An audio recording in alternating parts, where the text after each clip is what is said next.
வணக்கம். Welcome to கதை திரட்டு. இந்த வீடியோவில் நம்ம என்ன கதை கேட்க போகிறோம்னா, பாசபந்தம் கதையின் 3வது பகுதி.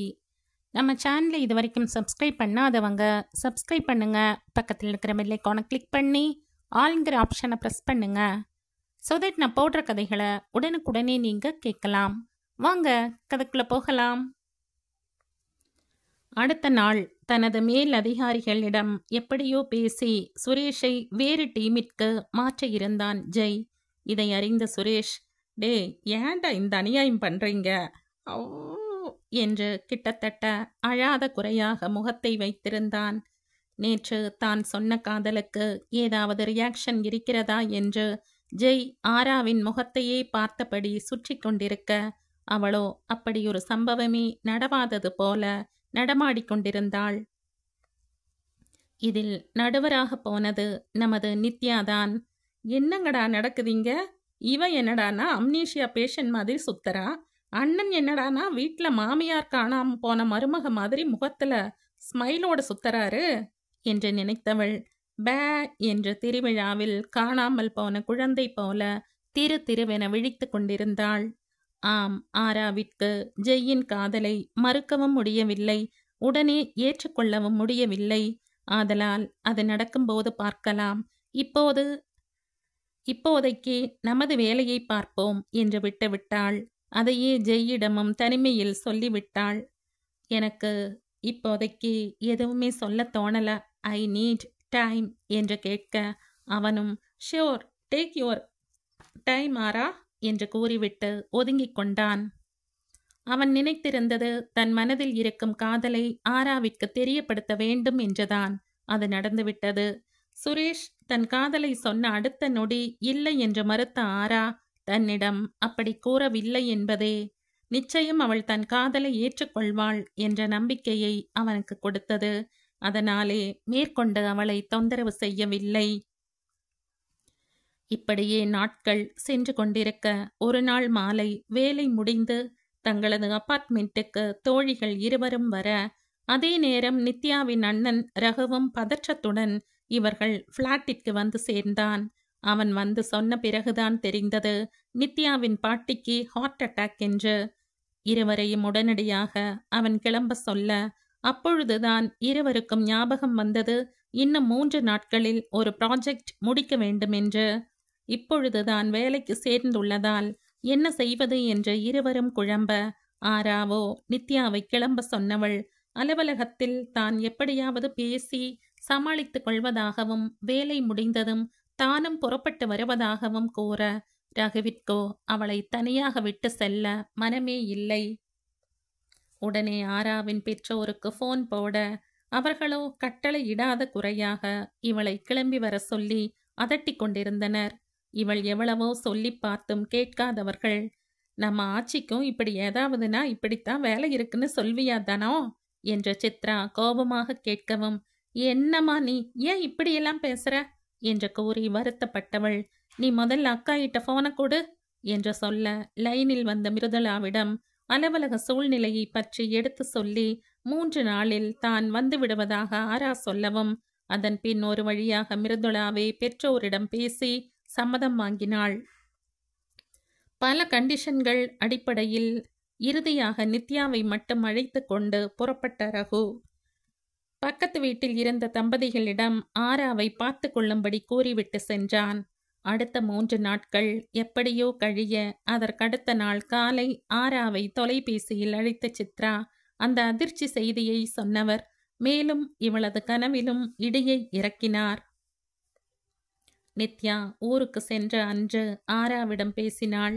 பாட்டிக்கு கொஞ்சம் சீரியஸாக இருப்பதாக கூறினாள். அதற்கு பிறகு அவளிடம் இருந்து போன் ஏதும் வரவில்லை. இவளாக அழைத்தாலும் போன் எடுக்கப்படவில்லை. சரி என்று தன் பெற்றோருக்கு அழைத்தாள் ஆரா. அவர்களோ அப்புறம் பேசுகிறோம் என்று சொல்லிவிட்டு வைத்து விட்டார்கள்.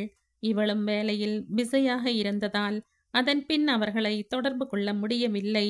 இப்படியே 3 நாட்கள் சென்றது.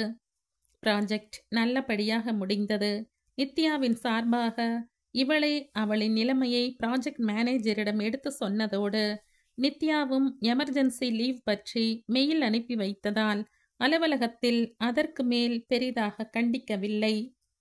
3 நாட்கள் முடிந்தும் ஊரில் இருந்து பாட்டி நலமாக இருக்கிறார்கள் என்பது மாதிரியான செய்திகள் வராததால் அன்று மாலை கிளம்பலாம் என்று முன்பே முடிவு செய்து தட்கல் டிக்கெட் எடுத்து வைத்திருந்தாள் ஆரா. சனி ஞாயிறு உட்பட தொடர்ந்து அரசு விடுமுறை தினங்கள் இருந்தது வேறு. அவளுக்கு வசதியாக போனது. அன்று காலை துணிகளை பெட்டியில் எடுத்து வைத்து கொண்டிருக்க அவளது வீட்டில் இருந்து போன் வந்தது. ஒருவித பதட்டத்துடனே இவள் போனை அட்டன் செய்ய அந்த பக்கம் இவள் தாய் சித்ரா பேசினார். போன் எடுக்கப்பட்டதும், ஆரா, அம்மா அம்மா நித்யாவோட ஆட்சிக்கு எப்படிமா இருக்கு? அவங்க இப்ப நல்லா இருக்காங்க தனம். நான் இப்ப சொல்ல வந்தது வேற விஷயம். குழப்பத்துடன் ஆரா, என்னம்மா, என்ன விஷயம் என்று கேட்க, நித்யாவுக்கு நேத்து கல்யாணம் முடிஞ்சிடுச்சு. இனிமே அவங்க வீட்டுல வேலைக்கு போக வேண்டாம்னு சொல்லிட்டாங்க. அதனால நீ மட்டும் அங்க தனியா இருக்க வேண்டாம். வேலையை விட்டுட்டு இங்க வந்துடு.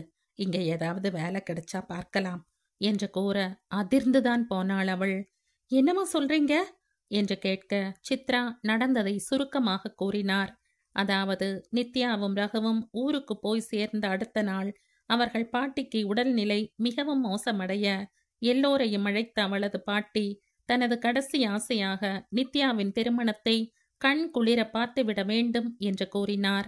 பிள்ளைகள் சிறு வயதாக இருந்த பொழுது தனது ஒரே பேத்தியான நித்யாவிற்கும் அவளின் அத்தை மகனுக்கும் ஊரே மெச்சும் அளவுக்கு திருமணம் செய்ய வேண்டும் என்று பெரியவர்கள் நினைத்திருந்தனர்.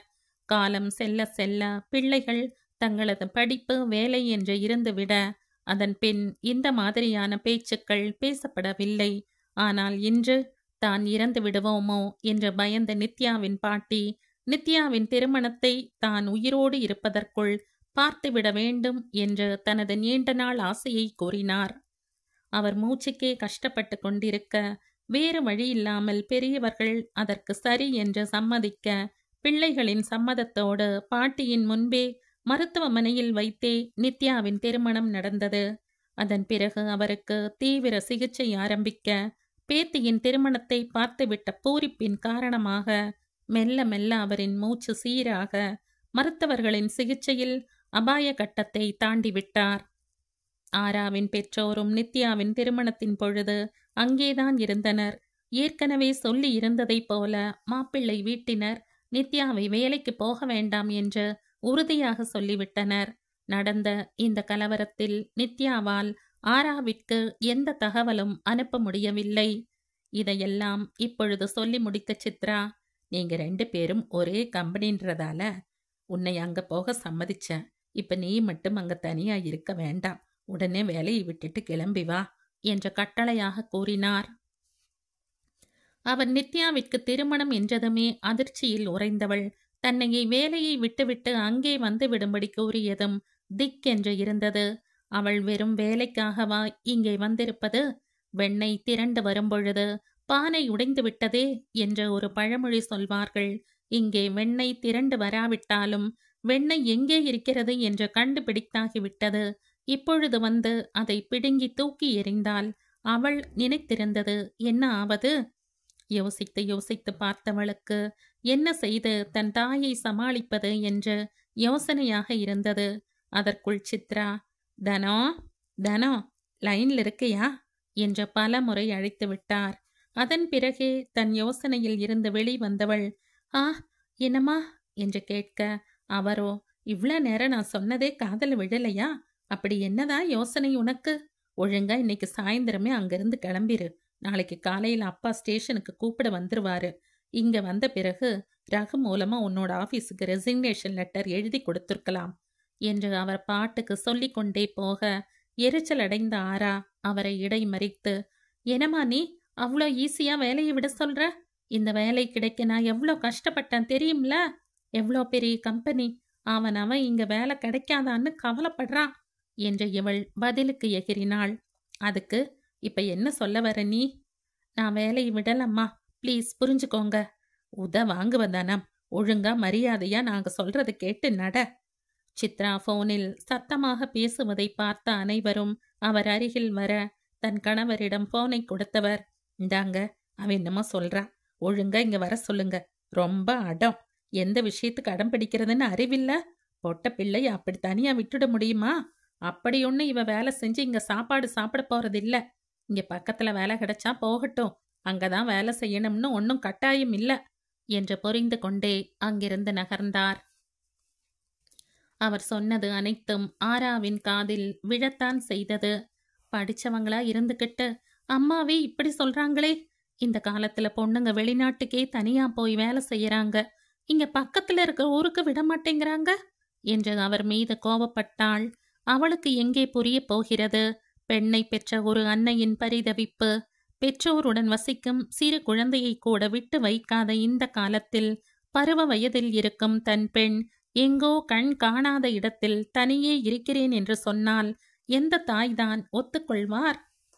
அடுத்து போனில் பேசிய தன் தந்தையிடம் தன் ஆதங்கத்தை எல்லாம் கூறியவள், நீங்களே சொல்லுங்கப்பா, எப்படியும் இன்னும் 2 வருஷமோ இல்ல 3 வருஷமோ தான் நான் வேலைக்கு போக போறேன். அதுக்கப்புறம் கல்யாணத்தை காரணம் காட்டி எப்படியும் வேலைக்கு போக விட மாட்டீங்க. அது வரைக்கும் வேலைக்கு போறேனேப்பா.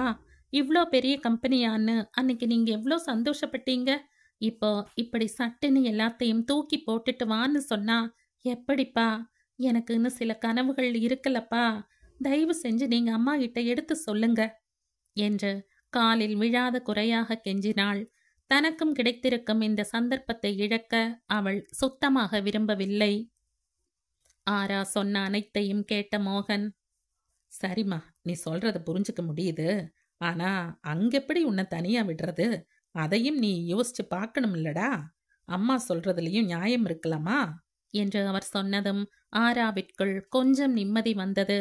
அவர்கள் சொல்லும் தனியே எப்படி இருப்பாய் என்ற கேள்விக்கு மட்டும் ஏதாவது வழி செய்துவிட்டால் போதும் என்ற எண்ணம் தோன்றியது. ஆனால் எப்படி என்று யோசித்தவளுக்கு ஹாஸ்டல் என்று சொல்வதும் சரிப்பட்டு வராது என்று தோன்றியது. தீவிரமாக யோசித்தவளுக்கு சட்டென்று அந்த எண்ணம் உதித்தது. எதற்காக நாம் இவ்வளவு போராடுகிறோமோ அதற்கான சந்தர்ப்பமாக ஏன் இதை பயன்படுத்தி கொள்ளக்கூடாதென்று சில நிமிடங்கள் யோசித்தவளுக்கு அதுவே சரி என்று தோன்றியது. சம்பந்தப்பட்டவர்கள் அருகருகே இருந்தால்தான் நினைத்தது நடக்க அதிக வாய்ப்பிருக்கிறது என்று நினைத்தாள். பல நிமிடங்கள் யோசித்தவள் தன் தந்தையிடம், அப்பா, நான் தனியா இருக்கிறது தானே பிரச்சனை. பேசாம அக்காவையும் ஆச்சியையும் இங்க அனுப்பி வச்சிடுங்க. அக்காக்கும் ஒரு சேஞ்சா இருக்கும்பா. அங்கேயே இருந்தா நடந்ததையே நினைச்சுகிட்டு இருப்பா என்றாள் கெஞ்சலாக. அதை கேட்டவரோ சில நொடிகள் கழித்து, சரிம்மா, ஆனா ஆச்சி வயசானவங்க, எப்படி தனியா விடுறது? அதான் நானும் அக்காவும் இருக்கோமேப்பா. அதுவும் அக்கா ஆச்சி கூடவே தான் இருக்க போறா. இங்க பக்கத்துலயும் நிறைய பேர் இருக்காங்கப்பா. அதெல்லாம் ஒரு பிரச்சனையும் இல்ல. ப்ளீஸ்பா, சரின்னு சொல்லுங்கப்பா. எதுக்கும் நான் அம்மா கிட்ட பேசிட்டு சொல்றேம்மா. அப்பா, அம்மா கிட்ட கேட்டா வேண்டாம்னு தான் சொல்வாங்க. நான் முடிவு செஞ்சுட்டேன். நீங்க இன்னைக்கே அவங்கள அனுப்பி வைங்க. நான் நாளைக்கு ஸ்டேஷன்ல வெயிட் பண்ணுவேன். டாட்டாப்பா, பாய் என்று அவளே முடிவு செய்து கொண்டு போனை வைத்து விட இந்த பக்கம் மோகன், சரியான வாலு என்று சிரித்து கொண்டார். அதன் பின் வழக்கம் போல ஆராவின் தாய், அதெல்லாம் வேண்டாம் என்று சத்தம் போட மோகனோ மிருதுளாவிடம் கேட்டார். அவளும், ஆரா சொல்றதுதான்ப்பா சரி. இந்த வேலைக்கு அவ ரொம்ப ஆசைப்பட்டா. இப்படி தூக்கி போட்டுட்டு வர சொன்னா எப்படிப்பா? எங்களுக்கு அங்க போறதுல எந்த பிரச்சனையும் இல்லப்பா என்று பாட்டியையும் சேர்த்து கொண்டு தனது கருத்தையும் சம்மதத்தையும் சொல்ல, பார்வதியும் தனது பேத்திகளை பார்த்து கொள்வதை விட வேறு என்ன வேலை? மிருதலாவிற்கு சம்மதம் என்றால் தனக்கும் சம்மதம் என்று கூறிவிட்டார்.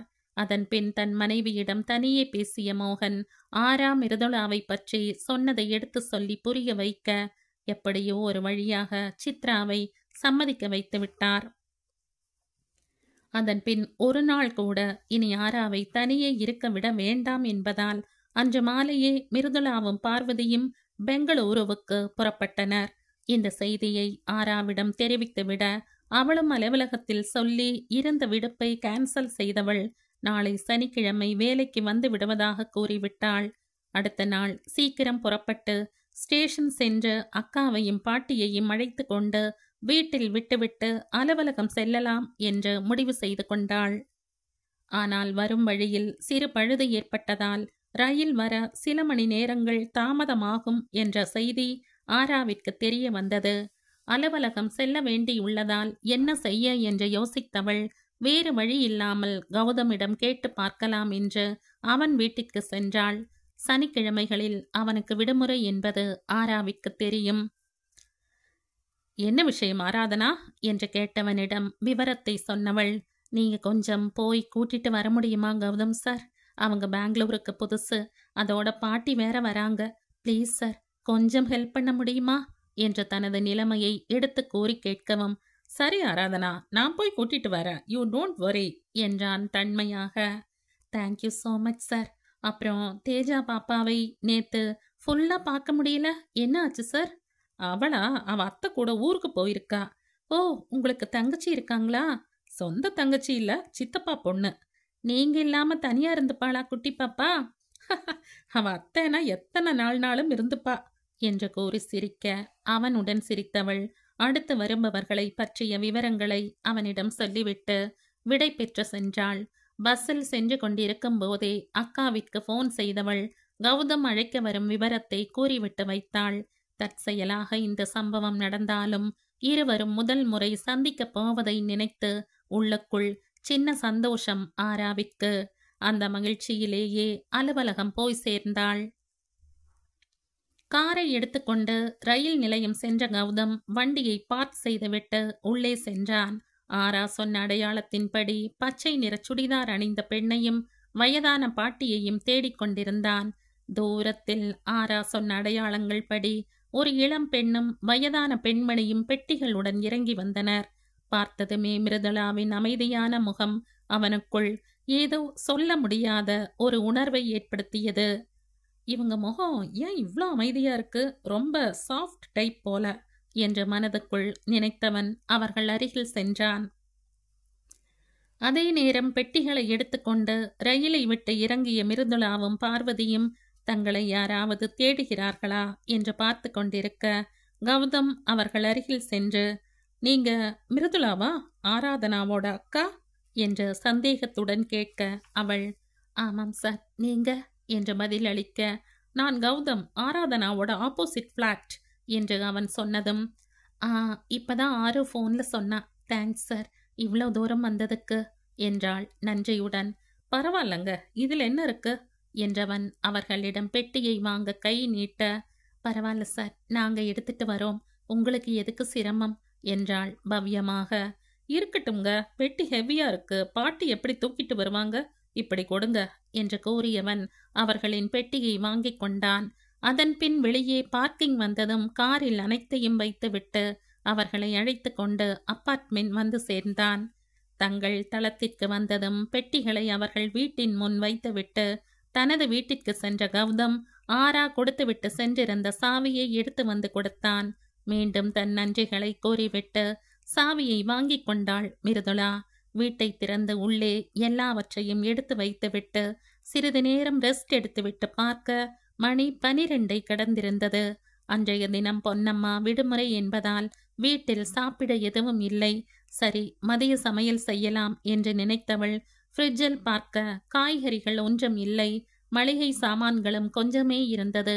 ஏற்கனவே இங்கே பக்கத்தில் சூப்பர் மார்க்கெட் இருப்பதாக ஆரா கூறியிருந்ததால் பையை எடுத்துக்கொண்டு பார்வதியிடம் சொல்லிக்கொண்டு கீழே சென்றாள் மிருதுளா.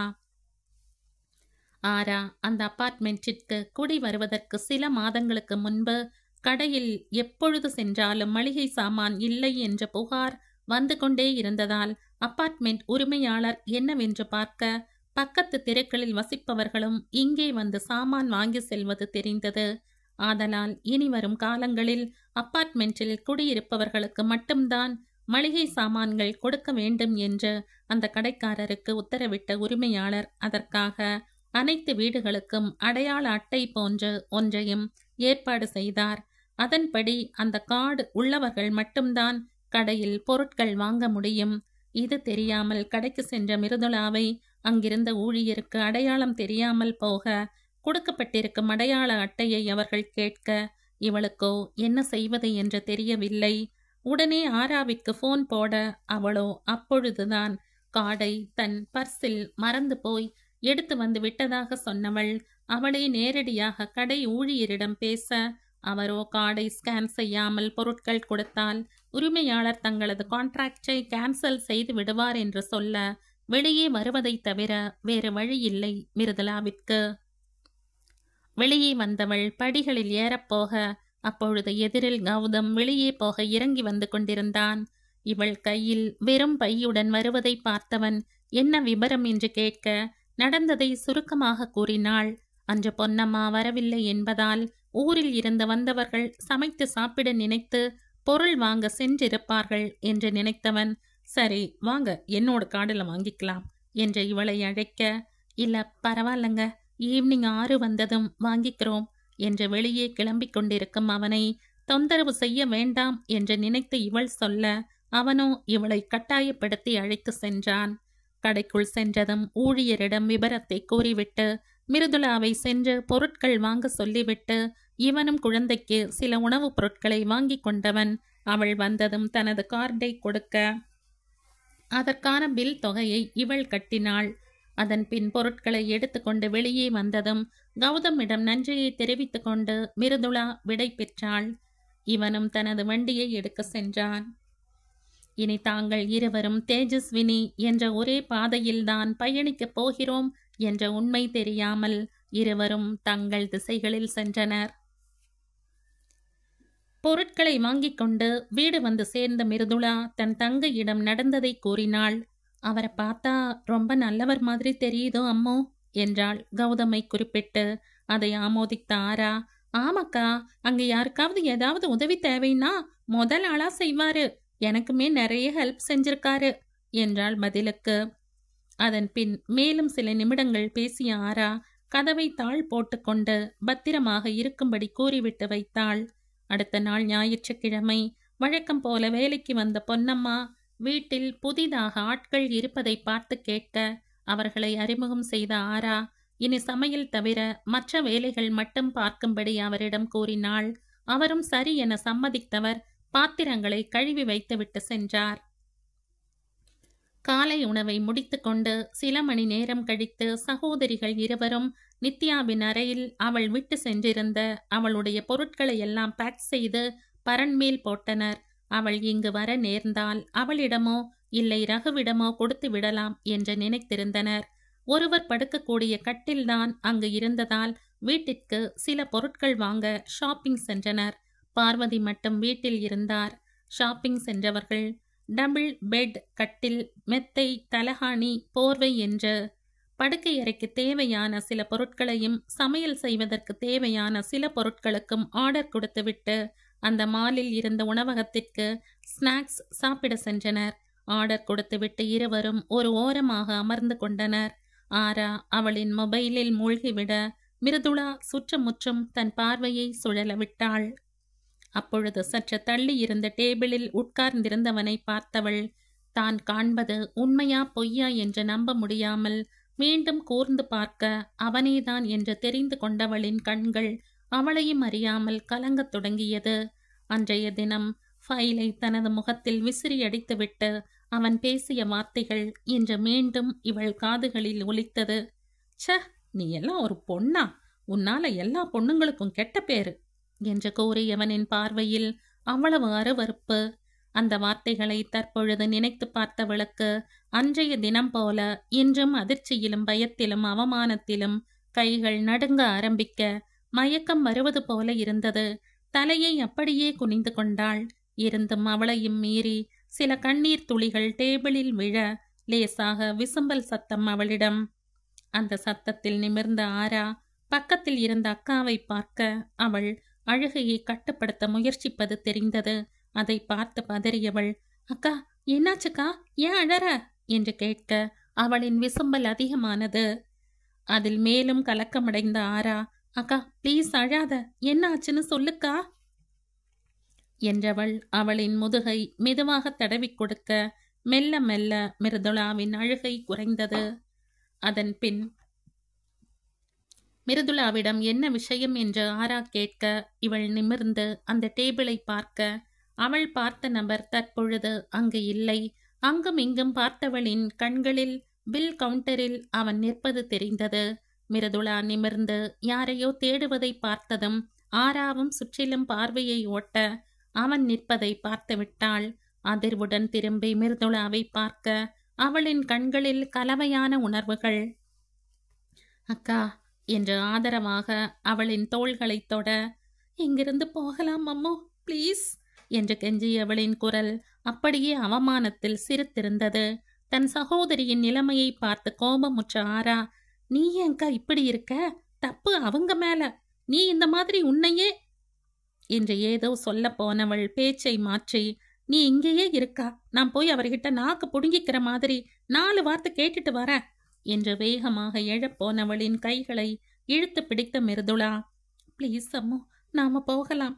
நீ பேசினா ஏமானந்தான் போகும் ப்ளீஸ் என்று கண்களால் இறைஞ்ச, சு என்று அமர்ந்து விட்ட ஆரா கை விரல்களை அழுத்த மூடி தனது கோபத்தை கட்டுப்படுத்த முயன்றாள். சில நொடிகள் கழித்து நிமிர்ந்தவள், போகலாம்கா என்று எழுந்து கொள்ள கண்களை துடைத்து கொண்ட மிருதுளாவும் அவளுடன் சென்றாள்.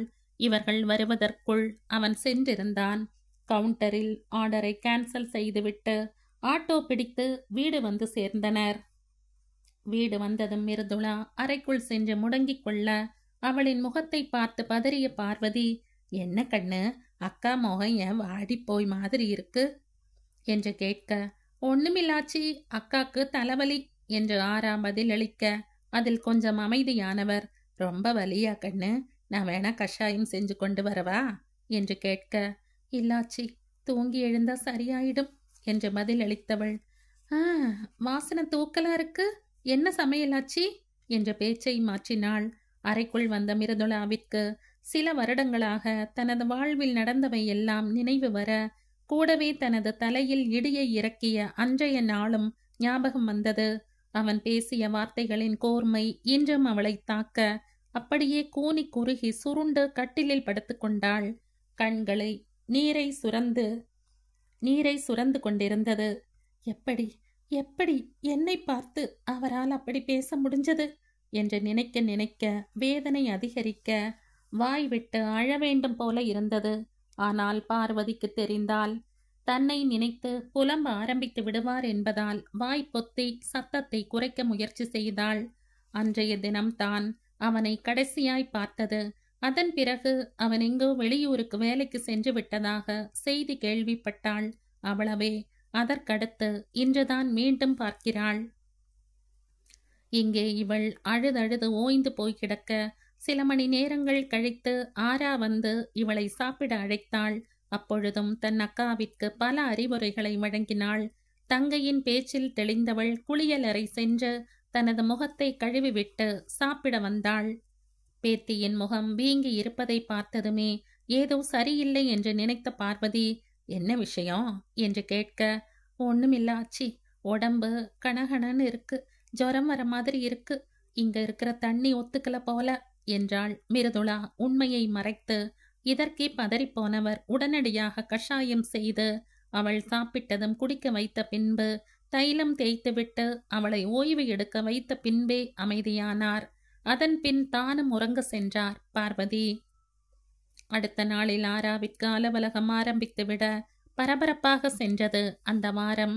காலையில் எழுந்துவிடும் மிருதுளா குளித்துவிட்டு வீட்டு வாசலை பெருக்கி அரிசி மாவில் சின்னதாய் கோலத்தை போட்டுவிட்டு சுப்ரபாத பாடலை மியூசிக் சிஸ்டத்தில் போட்டுவிட்டு ஆராவிற்கு கொடுத்தனப்ப சமையல் வேலையை ஆரம்பித்து விடுவாள். வீட்டிலும் இவள் இப்படித்தான். பார்ப்பவர்கள் மிகவும் பொறுப்பான பெண் என்று சொல்லும் அளவிற்கு நடக்கக்கூடியவள். ஆரா இவளுக்கு நேர் எதிரானவள். இதனாலேயே சித்ராவிடம் அடிக்கடி திட்டு வாங்குவாள் ஆரா.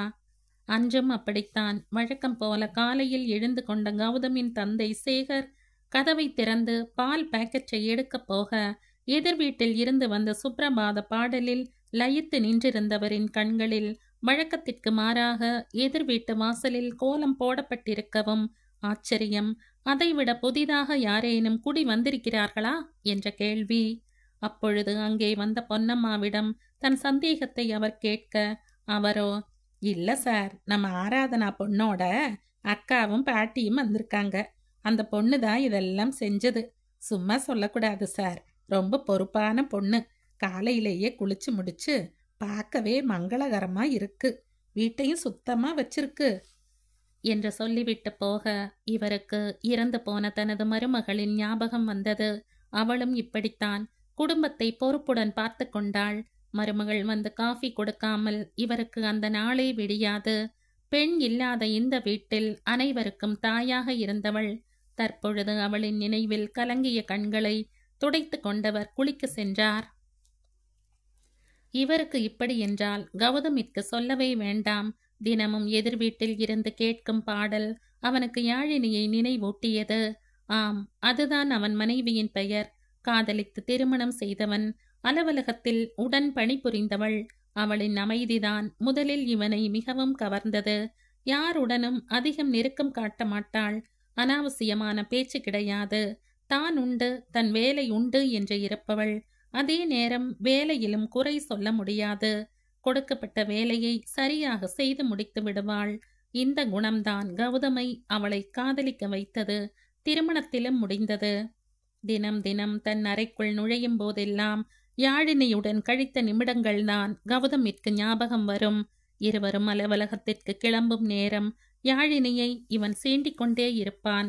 கண்ணாடி முன்பு நின்று அவள் தலை வாரும்போது பின்னால் இருந்து அவளை அணைத்து கொண்டு புறப்பட விடாமல் காதல் தொல்லை செய்கையில் அவளோ ஹேர் ட்ரையரை எடுத்து அவன் முகத்துக்கு நேரே காட்ட அதில் இருந்து வரும் சூடான காற்றில் திணறுபவன் அவளை விட்டு தள்ளி நின்று கொண்டு, என்ன சேட்டை எல்லாம் செய்யறடி, கல்யாணத்துக்கு முன்னாடி இந்த பூனையும் பால் குடிக்குமான்னு இருந்துட்டு இப்ப என்னடானா இந்த பூனையை விட பயங்கர சேட்டை பண்ற என்ற இவன் முகத்தை சுருக்கி கேட்க, யாழினியோ இவன் அருகில் வந்து நின்று கொண்டு தன்னை சுட்டி காட்டி, இந்த 0 இப்ப இந்த 1 கூட சேர்ந்து 10 ஆகிடுச்சு, அம்புட்டுதான் மச்சான் என்று கூறிவிட்டு அவன் உதடுகளில் சட்டென்று ஒரு முத்தத்தை பதித்துவிட்டு சிட்டாக பறந்து விடுவாள்.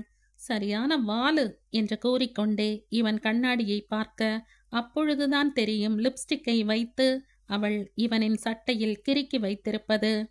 யாழினி என்று இவன் கத்தும் சத்தத்தில் கொடி கம்பத்தில் உட்கார்ந்திருக்கும் பறவைகள் எல்லாம் அலறி அடித்து கொண்டு பறந்துவிடும். இப்படியாக அவளுடன் கழித்த கூடல், காதல், மகிழ்ச்சி, கிண்டல், கலாட்டாக்கள், அழுகை, சோகம், துன்பம், வேதனை என்று எல்லாம் ஞாபகம் வரும்பொழுது அவனின் ஒரே பிடிப்பு தேஜஸ்வினிதான். குழந்தை குழந்தை என்று ஏங்கியவள் கடைசியில் அந்த வரம் கிடைத்தும் அதை அனுபவிக்காமல் சென்று விட்டாளே என்று நினைக்கையில் அடுத்து இவனுக்குள் அந்த எண்ணம் வரும். அதன் தாக்கத்தால் மனதில் பாரம் எழும் நேரம் தலையை உலுக்கிக் கொண்டு அந்த எண்ணத்தை தூர போட்டுவிட்டு தனது வேலையில் கவனம் செலுத்த சென்று விடுவான். அவனுக்குள் உதித்து அவனை யோசிக்க வைக்கும் அந்த விஷயம் என்னவோ? இங்கே மிருதுளாவோ சமையல் செய்து கொண்டே இருவருக்கும் காஃபி போட்டு எடுத்து சென்று ஆராவை எழுப்பி குளிக்க சொல்லிவிட்டு பார்வதியிடம் கொடுத்துவிட்டு மீண்டும் சமையல் வேலை என்று நேரம் போவதே தெரியாது. ஆரா கிளம்பி சென்றதும் இருவரும் சாப்பிட்டு முடித்ததும் ஓய்வாக சிறிது நேரம் இருந்துவிட்டு அதன் பின் துவைக்க வேண்டிய துணிகளையும் பாத்திரங்களையும் எடுத்து வைத்து விடுவாள். இப்படியாக அவளின் நாட்கள் சென்று கொண்டிருந்தது. கிட்டத்தட்ட 1 வாரம் கடந்திருந்தது. அன்று விடுமுறை தினம் ஆராவின் அலுவலகத்தில் அவுட்டிங் என்று அனைவரும் பக்கத்தில் இருந்த ரிசார்ட்டுக்கு சென்றனர். காலை உணவை முடித்து கொண்டு கிளம்பியவர்கள் ரிசார்ட் வந்து சேர 11 மணிக்கு மேல் ஆகிவிட்டது. வந்ததும் கொஞ்சம் ரெஸ்ட் எடுத்து கொண்டவர்கள் குளிர்பானங்கள், ஸ்நாக்ஸ் என்று சாப்பிட்டுவிட்டு உணவு ஹாலில் அமர்ந்திருக்க பாடல் போடப்பட ஆட்டம் பாட்டம் என்று ஜாலியாக நேரத்தை கழித்தனர். ஆண்கள் அனைவரும் குத்தாட்டம் போட பெண்களோ அவர்களுக்கு நிகராக நடனம் ஆடி அசத்தி விட்டனர். அதிலும் ஒரு பையனுக்கும் பெண்ணிற்கும் நடன போட்டி ஏற்பாடு செய்யப்பட களம் இறங்கிய இருவரில் யார் முதலில் நிறுத்துவார்கள் என்று சொல்ல முடியாத அளவுக்கு இருவரும் ஒருவருக்கொருவர் ஈடு கொடுத்து ஆடினர். இறுதியில் இருவருமே வெற்றி பெற்றவர்கள் என்று அறிவிக்கப்பட அனைவரும் ஊ என்று கத்தி அவர்களை உற்சாகம் செய்தனர். அதன் பின் அடுத்த நிகழ்ச்சி ஆரம்பிக்கப்பட்டது. இதில் அனைவரும் ஜோடியாக கலந்து கொள்ள வேண்டும் என்பது விதி. அதன்படி சீட்டு குலுக்கப்பட ஜெயின் வேண்டுதல் படி ஆராவே அவனுக்கு ஜோடியாக அமைந்தாள். இதற்கும் அவனின் நண்பர்கள் மத்தியில் சிரிப்பலை. இந்த போட்டி என்னவென்றால் ஒரு குடுவைக்குள் பல துண்டு சீட்டுகள் இருக்கும். ஒவ்வொரு ஜோடிக்கும் ஒவ்வொரு சீட்டு குலுக்கி எடுக்கப்படும். அதில் எழுதப்பட்டிருப்பதை அவர்கள் செய்ய வேண்டும். போட்டி ஆரம்பமானதும் ஒவ்வொரு ஜோடியாக முன்னே வர ஒவ்வொருவராக அவர்களுக்கு சொல்லப்பட்டதை செய்தனர். பாட்டு, நடனம், மிமிக்ரி என்று ஒவ்வொரு ஜோடிக்கும் ஒவ்வொன்று வர அதில் ஒரு ஜோடிக்கு கோவை சரளா வடிவேலுவை அடிக்கும் காட்சியை நடித்து காட்ட வேண்டும் என்ற சீட்டு வந்தது. அவர்கள் ஆரம்பிப்பதற்கு முன்பே அனைவரின் மத்தியிலும் சிரிப்பலை. அதிலும் அந்த பெண் சற்று குண்டாகவும் அந்த பையன் ஒல்லியாக இருக்கவும் காட்சி இன்னும் களை கட்டியது.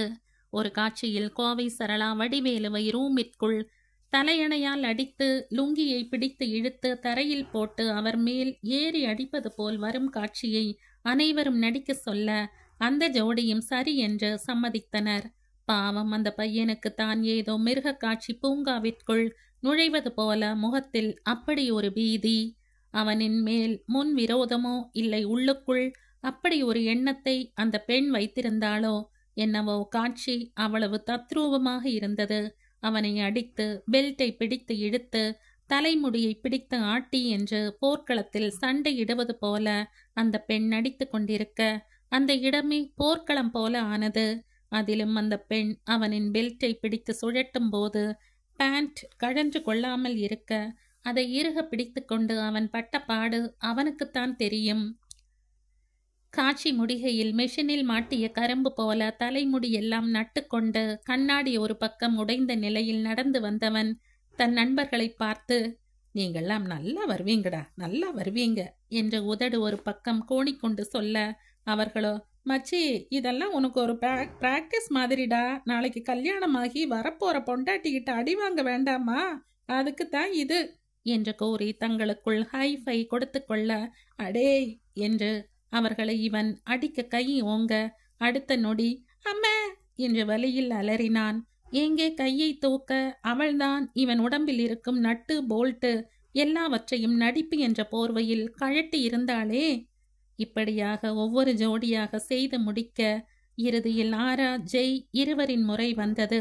சீட்டில் என்ன வரப்போகிறதோ என்ற ஆர்வத்துடன் அனைவரும் பார்க்க ஜெயின் வேண்டுதல் படி லவ் ப்ரப்போசல் காட்சி நடித்து காட்ட வேண்டும் என்று எழுதப்பட்டிருந்தது. இதை கேட்ட அவன் நண்பர்கள், மச்சி இவன் ஏதும் பில்லி சூனியம் வச்சுட்டானா, இன்னைக்கு எல்லாமே அவனுக்கு பிடிச்சதாவே நடக்கு என்று தங்களுக்குள் கிசுகிசுத்து கொண்டு குழம்பி போயினர். காட்சி ஆரம்பிப்பதற்கு முன்பே அனைவரும் கை தட்டி உற்சாகப்படுத்த ஆராவுக்குத்தான் வெட்கமாக இருந்தது. அந்த வெட்கத்தையும் ரசித்து கொண்டிருந்தான் ஜெய்.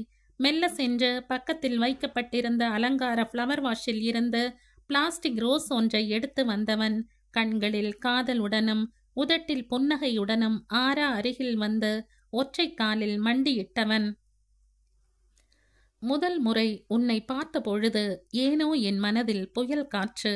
இதனால் வரை மோதல் என்று அதை நினைத்திருந்தேன். இப்பொழுதுதான் தெரிந்தது அது காதல் என்று. இதை தெரிந்து கொண்ட பின் தென்றல் காற்று வீசும் நந்தவனமாக நான் என்று தன் மனதில் இருக்கும் காதலை நாடகம் என்ற போர்வையில் சொல்லிவிட்டு அந்த ரோஜாவை அவள் முன் நீட்டி ஐ லவ் யூ என்றான். அன்று போல் இன்றும் கண்ணடித்து கொண்டே. ஆராவோ அந்த பூவை வாங்காது அவனையே பார்த்து கொண்டிருக்க, வாங்கு ஆரு, ஆரு, கமான் கமான் என்ற பல குரல்கள் கேட்டதும் நினைவுக்கு வந்தவள் கனவுலகத்தில் மிதந்து கொண்டே அந்த பூவை வாங்க அனைவரும் ஹோ ஹோ என்று கைதட்டி கரகோஷம் எழுப்பவும் வெட்கத்தில் தன் இருக்கைக்கு ஓடிவிட்டாள்.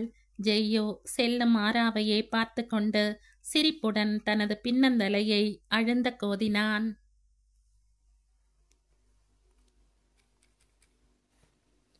இந்த கதையின் தொடர்ச்சியை அடுத்த பதிவில் கேட்கலாம். நன்றி.